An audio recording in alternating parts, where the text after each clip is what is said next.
Rəsmən boşanmışıq, amma bir evin içində yaşayırıq. Çünki xanımım məni bağışlayıb.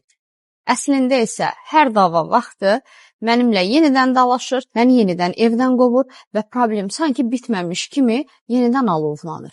Əslində isə bu münasibətdə qadın heç bir duyğusundan vaz keçməyib. Sadəcə həmən an üçün uşaqlarına görə görməzdən gəlir. Kişi isə öz rahatlığından vaz keçə bilmir. Qadının öz asılılığı, kişinin isə öz rahatlığı var bu münasibətin içərisində. Əslində isə ailə olaraq tam ailə münasibəti yoxdur.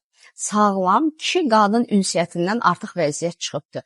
Çünki qadın hər vəziyyətdə öz ağrısını yadına salır deyə yenidən problemləri ortaya qoyur. Kişi isə heç bir problem olmayıb, artıq barışmışıq deyə həyatına davam etmək istəyir.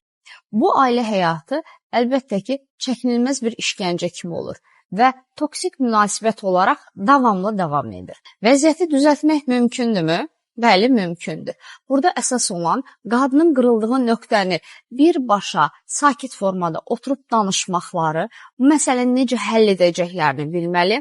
Kişinin isə artıq etdiyi səhvlərdən hansı nəticələrini çıxartdığını və ailəsi üçün nələr edə biləcəyini artıq həyat yoldaşı ilə yenidən danışıb müzakirə etməsi lazımdır. Əlbəttə ki, siz bunu öz aranızda həll edə bilməsəniz, demək ki, bunun altında daha dərin psixoloji səbəbləriniz var.